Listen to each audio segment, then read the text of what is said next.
Halo sahabat dimanapun kalian berada. Dalam kehidupan kita pasti mengenal dan tak pernah lepas dari yang namanya dosa. Apa sih dosa itu? Dosa merupakan suatu hal yang bisa membuat terputusnya hubungan kita dengan Allah. Lalu, bagaimana cara agar hubungan kita dengan Allah tidak terputus? Ya, kita memerlukan pertobatan dalam hidup kita. Dalam masa Advent ini, kita mengarahkan hati dan pikiran kita kepada pertobatan. Lalu bagaimana cara kita bertobat dan kembali kepada Allah? Di sini Gereja Katolik memberikan solusi, yakni menerima sakramen tobat.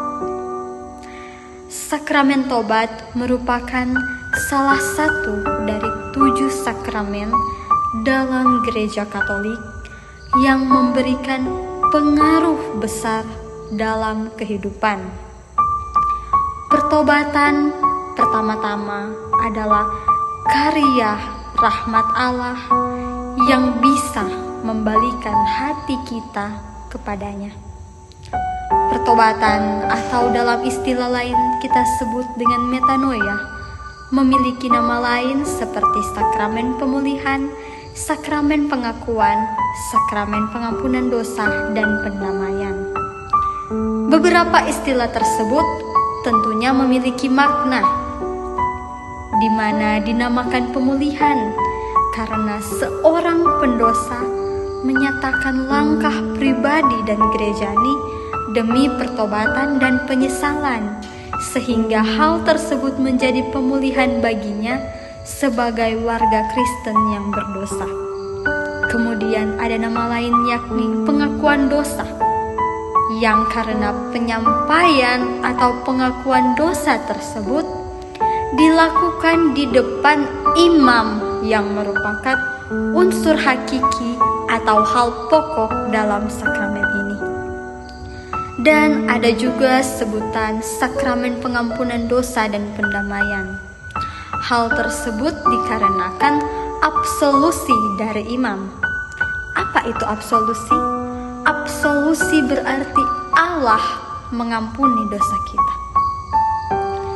Hanya Allah yang dapat mengampuni dosa kita. Bisa kita bandingkan dalam Markus 2 ayat 7. Lalu pertanyaannya, mengapa kita mengaku dosa kepada imam? Kristus adalah putra Allah yang sehakikat dengan Allah telah percayakan pelayan perdamaian kepada para rasulnya. Bisa kita bandingkan dalam Yohanes 20 ayat 23 dan 2 Korintus 5 ayat 18. Maka pengganti para rasul tersebut ialah uskup dan para imam. Para imam dan uskup menerima wewenang berkat rahmat tahbisan untuk mengampuni segala dosa dalam nama Bapa dan Putra dan Roh Kudus. Lalu, bagaimana cara kita melaksanakan sakramen tobat?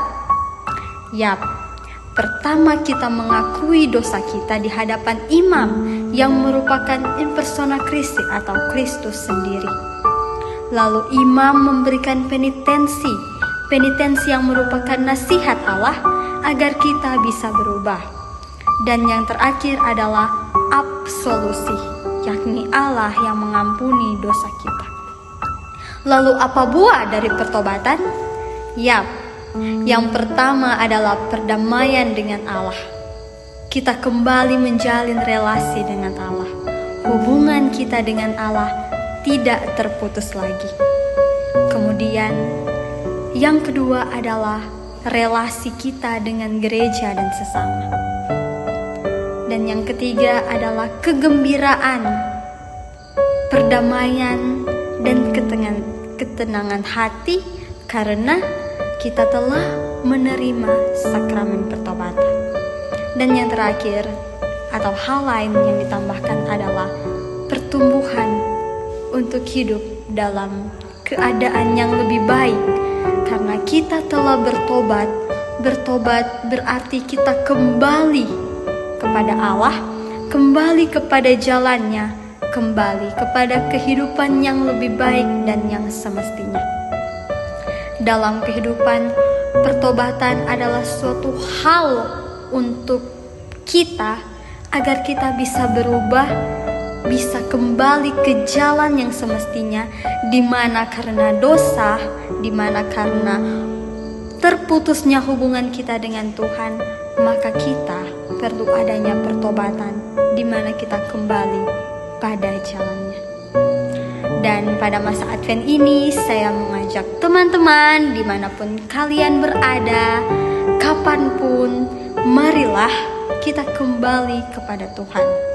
Tuhan yang mempunyai rahmat, Tuhan yang memberikan pembebasan kepada kita dari semua dosa yang telah kita lakukan. Semoga melalui katekese singkat pada saat ini bisa memberikan semangat dan motivasi kepada teman-teman untuk memberi diri dalam pertobatan, untuk merayakan masa Natal yang penuh makna bagi kita semua. Saya Dewi Tangkilisan, sekian dan terima kasih.